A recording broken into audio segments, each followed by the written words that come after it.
Morning, જય Shri Krishna. Welcome to our new blog. આજે તો બ્લોગ લિફ્ટમાંથી સ્ટાર્ટ થાય છે.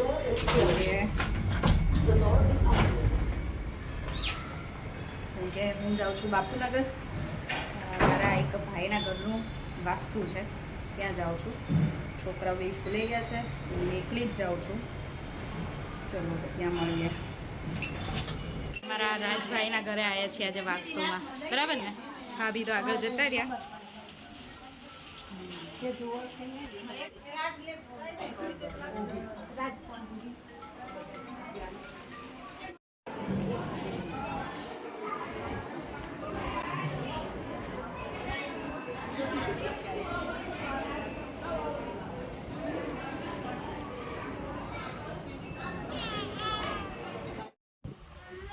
જો અમે જમીન આવી ગયા છીએ બાપુનગર કાકીના ઘરે.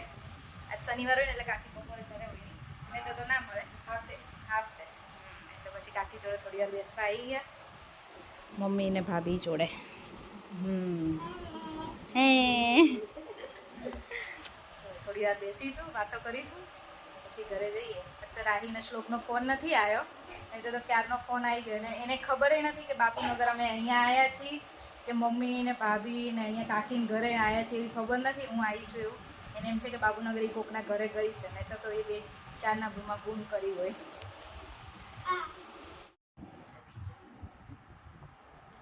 જો ઘરે આવી ગઈ છું બાપુનગરથી, એટલે બહુ જ તડકો છે. હવે તો બહાર બહુ તાપ લાગે છે. એટલે તોય પછી કાકીને ઘરે બેઠા કલાક જેવું. પછી ત્યાંથી પાછું મારા ભાઈના ઘરે ગયા હતા, ત્યાં બેઠા. ઘરે આવી ગઈ છું. જય શ્રી કૃષ્ણ મમ્મી. જય શ્રી કૃષ્ણ. સવારે તો મોડું થઈ ગયું હતું, ઉતાવળમાં હું નીકળી ગઈ હતી. હા, કે સવારે કંઈક જવાનું હોય ને, મારે કેવું જોડે જ જવાનું પાછું, એટલે એમને ઉતાવળ હતી અને મારે ફટાફટ કામ પતાવી નીકળવાનું હતું. એટલે સવારે તો કોઈ વિડીયો લેવાયો નહોતો મમ્મી જોડે. ક્યાં છોકરાઓ બી રમવા જતા રહ્યા છે ફ્રેન્ડના ઘરે. હવે તો 5 વાગવા આવ્યા. 5 વાગી ગયા ને? કેટલા? 4:30 થયા છે. અને તો એમ તડકો બહુ લાગે છે. હવે તો હજી અત્યારથી આવો તડકો લાગે છે, હજી આખો ઉનાળો શું થશે એમ થઈશ. આપણે બપોરે બહાર ન નીકળતા ને, ઘરમાં રહેતા હોય ને એને વધારે લાગે. જે બહાર ફરતા હોય ને એને ન લાગે.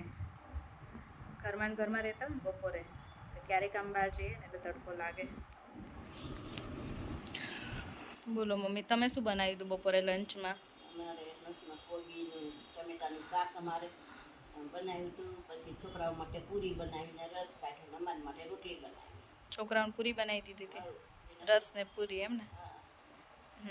તો એક રોટલી તો ખાધી, એક પૂરી ખાધી. રાહીને પૂરી ભાવે, શ્લોકને શ્લોક તો રોટલી જ માગી બરબારી. મેં કીધું લે પૂરી ગરમ આવે ને ત્યારે જ મેં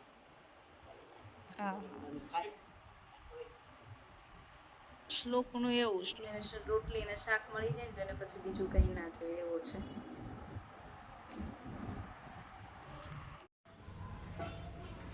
તો આજે તો અમારે ડિનરમાં છે ને સાદું ને સિમ્પલ બને છે. એક દિવસ અમે હરખું આમ કંઈક બનાવીને ખાધું ને એટલે બીજા દિવસે અમારે સિમ્પલ જ હોય. કાં તો સાવ ખીચડી બને અને કાં તો ચા ભાખરી બને. આજે ચા ભાખરી છે ડિનરમાં.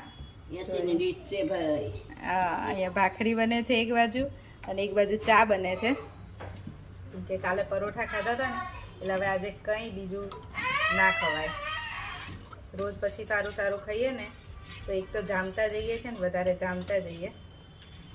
જો આજે તો છે ને મસ્ત દ્રાક્ષ ગળી આવી છે. નહીં તો હમણાં તો કેટલી વખત દ્રાક્ષ લાવીએ ને તો ખાટી જ આવતી હતી. એકદમ ગ્રીન કલરની દ્રાક્ષ હોય ને એ ખાટી જ હોય. તો સેજ આપણે પીળા ઉપર લઈએ ને પાકેલી, મસ્ત ગળી દ્રાક્ષ હોય. તો મસ્ત દ્રાક્ષ છે. તરબૂચ એ સારું હતું. હવે ઉનાળો આવ્યો એટલે ફ્રૂટ સારા આવશે. તરબૂચ, ટેટી, દ્રાક્ષ, ચીકુ. અત્યારે ચીકુ સારા આવે છે ને મમ્મી? પછી આ બધું હજી આ ચાલશે, ત્યાં પછી કેરી આવી જશે. પછી તો બીજી કઈ વસ્તુની જરૂર જ નહીં પડે. મારે ન ખાવી હોય પણ તમારે બધાને તો ખાવી હોય. હું કેરી નથી ખાતી, મને ઓછી ભાવે. પણ દ્રાક્ષ એક ભાવે ફ્રૂટમાં. મને કેવું ફ્રૂટ ભાવે કે જે ખાવાથી હાથ ના બગડે, મોઢું ના બગડે, કે પછી એના કંઈ બી કે ઠળિયા કાઢવા ના પડે. એટલે મને દ્રાક્ષ ભાવે. દ્રાક્ષ સીધી મોઢા મૂકો એટલે ખાઈ જ જવાની હોય. હકીકતમાં એવું જ છે. એક સફરજન ભાવે, સફરજન સમારીને ખાવ એ ભાવે, પણ એ ક્યારેક કંઈક બીમાર હો ત્યારે, બાકી હાજી હો ત્યારે તો ના ખાવ, સફરજન એ ના ખાવ. અને દ્રાક્ષ તો હું હાલતા ચાલતા ખાઉં, મને એક દ્રાક્ષ ભાવે, એટલે બીજું કંઈ ફ્રૂટ મને હાથ બગડે મોઢું બગડે એવું ફ્રૂટ જ ન ભાવે, એવી જ હું. અમારા છે ને નોટંકીની બેયની મસ્તી જ પૂરી નથી થતી. એ નોટી બોય રાહી, શું કર્યું બેટા આજે સ્કૂલમાં? હવે તો તારે એન્કરિંગ ને બધું એન્યુઅલ ને પતી ગયું નહીં? આજે રેગ્યુલર ડે હતો ને સ્કૂલમાં? મજા આવી? મને જાણીને એવું લાગતું હતું જે એક મહિના પહેલા એન્કરિંગ હતી, બધાને બહુ યાદ આવતી હતી. હા, બહુ યાદ આવતી હતી. એક મહિના પહેલાં પત્યું ને એવું કહેવાય કે આમ એવું લાગતું હશે કે કેટલા દિવસ પછી ક્લાસમાં ગયા, એવું લાગતું હતું ભણવા માટે. તમે એક વીકથી એન્કરિંગમાં હતા ને એન્યુઅલ ફંક્શનમાં, એટલે હે ને?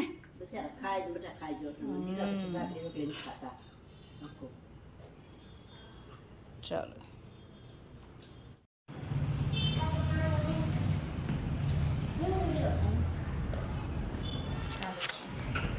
મમ્મા હવે આપણે ક્યાં જવાનું?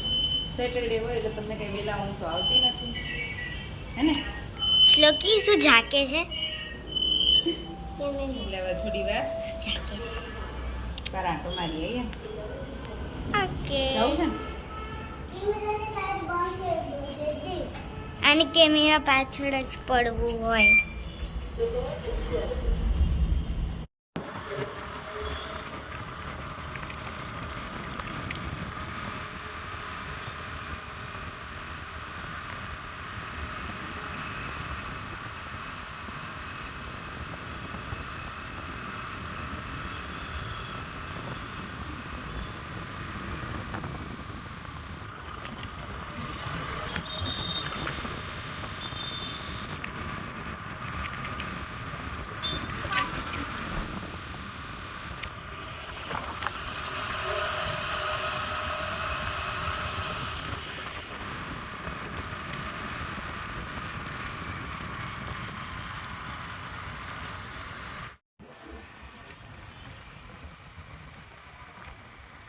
લાઈવ કેન્ડી વાળાનું બહુ બધી જગ્યાએ બન્યું છે,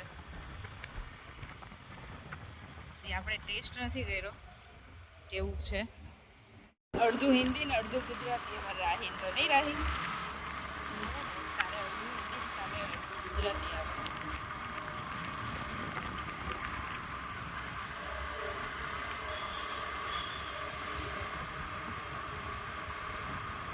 સેટરડે હોય, અમે બહાર આટો મારવા નીકળ્યા હોય, એમને આમ જવાય ઘરે જવાય ને?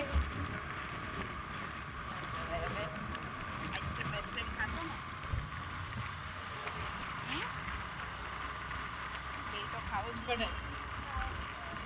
આજ બપોરે નથી ખાધું? આજ બપોરે ખાધો તો?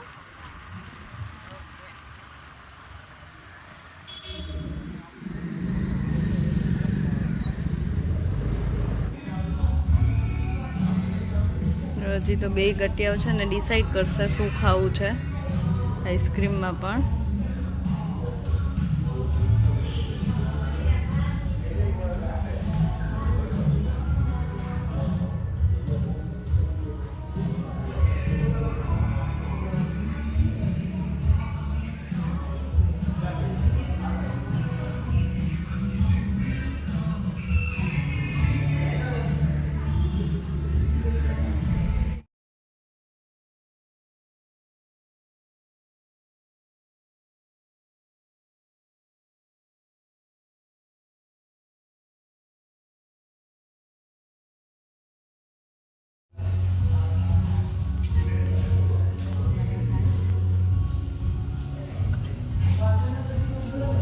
અને તો પાછો છે ને કિટકેટ શેક પીધો એના ઉપરથી પાછું ટ્રીટ મળે છે. હે તમને આવું નવું મળતા રહેશે તો તમે વારે ઘડે આવશો કેમ અહીંયા આઈસ્ક્રીમ ખાવા માટે? ચલો શ્લોક તારી શું લે સ્કૂલે ગઈ છે બેટા? રે કરી દો. જો અમે ઘરે આવી ગયા છીએ ને અમે મમ્મી પપ્પા માટે આઈસ્ક્રીમ લઈ આવ્યા પેટ પૂજા કરીને આવી ગયા છીએ. પણ સુતા જ છે ને દાદા જાગે પપ્પા જાગે છે પણ ખબર નહીં હવે ત્યાં ખાશે કે નહીં. શું કીધું દાદા ખાશે આઈસ્ક્રીમ? હા શુક્ર પાડો છે. નહીં ખાય એટલે મમ્મી તો સૂઈ ગયા છે નહીં તો મમ્મીને આઈસ્ક્રીમ બહુ જ ભાવે પણ એ તો કાલે ખાશે કે અમારે બહુ મોડું થયું. કેટલા વાગી ગયા? વાહ સાડા બાર નહીં 1 વાગે 1:45 થઈ ગયો છે. 12:30 આપણે ત્યાંથી નીકળ્યા 1:45 થઈ ગયો છે. ઓબ્વિયસલી મમ્મી તો ક્યારના સૂઈ ગયા છે. પપ્પા હજી જાગે છે પણ પપ્પા અત્યારે નહીં ખાય એ કાલ ખાશે. રાહીન અને શ્લોકને તો મજા પડી ગઈ કેમ કે અમે લોકો મિલ્કશેક કિટકેટ મિલ્કશેક મંગાવ્યું હતું રાહી અને શ્લોકે. મારે તો નહોતું જ ખાવું આઈસ્ક્રીમ કેમ કે માંડ ગળું સારું થયું છે એટલે રાહી અને શ્લોકે ખાધું. આની પહેલાં અમે જ્યારે ત્યાં ગયા હતા ને અમે કોલ્ડ રૂમમાં મંગાવ્યું ત્યારે એના હાથેથી એવું થયું હતું સેજ ઢોળાઈ ગયો હતો. ટેબલ પર મૂકવા જાય ને તો હલી જાય તો ઢોળાઈ જાય. એ લોકો ના સેવા આપે ને. અને આજે એવું થયું આજે કિટકેટ શેક મંગાવ્યો હતો ને તો એનાથી થોડું ઢોળ્યો. કીધું પછી કીધું કે બીજું આપીએ એમ. કીધું ના ના ચાલશે કેમ કે સમજીએ ભાઈ હવે એક તો બિચારા એ નોકરી કરતા હોય એને એક તો આપણે જો બીજો ચેન્જ કરાવીએ ને તો એને સાંભળવું પડે અને કાં તો એને ખોટી તકલીફ થાય એવું જ કરવાનું. નાના માણસો કોઈ કામ કરતા હોય હેરાન ના કરે. કીધું ના ચાલશે તો એણે અમને કોમ્પ્લિમેન્ટરીમાં નવો ફ્લેવર જે આઈસ્ક્રીમનો બનાવ્યો હતો ને શક્કર ટેટીનો તો એ આઈસ્ક્રીમ ફ્લેવર એને ટેસ્ટ કરવા માટે આપ્યો શક્કર ટેટીનો નહીં. શક્કર ટેટી આઈસ્ક્રીમ બહુ મસ્ત હતો. હા અને પછી પાછી રાહીને અને શ્લોકને બંનેને છે ને પેલી ચોકલેટ સ્ટીક પણ આપી એટલે કોમ્પ્લિમેન્ટરી આપ્યું. આપણે એને કીધું ને કે ચાલશે અમારે ચેન્જ નથી કરાવવું કેમ કે બીજું કંઈ બગડ્યું નહોતું ખાલી એનાથી સેજ નમી ગયો હતો ગ્લાસ બીજું કંઈ નહોતું. ટેબલ ખાલી ગંદુ થયું હતું બાકી કંઈ નહોતું એટલે ખોટું આપણે એને ક્યાં ચેન્જ કરાવવું કે એને હેરાન બસ હવે આની સાથે જ આજનો વિડીયો અહીંયા જ પૂરો કરીશું. સેટરડે હોય ને એટલે આપણને વહેલા સૂવું ના હોય ક્યાંક ને ક્યાંક આંટો મારવા જવું જોઈએ. આંટો મારવા જાય એટલે બેસી છોકરાઓ એમના ઘરે ના આવે. હવે સમર છે એટલે આઈસ્ક્રીમ આઈસ ગોલા એવું કંઈક ને કંઈક ચાલુ જ હોય. આજે આઈસ્ક્રીમ જ ખાધો છે. ચલો આજનો વિડીયો અહીંયા જ પૂરો કરીશું. ફરીથી મળીશું કાલ નવા વિડીયો સાથે. ત્યાં સુધી બાય બાય ગુડ નાઇટ જય શ્રી કૃષ્ણ. વિડીયો ગમ્યો હોય તો લાઈક કરો શેર કરો subscribe by. By thanks for watching.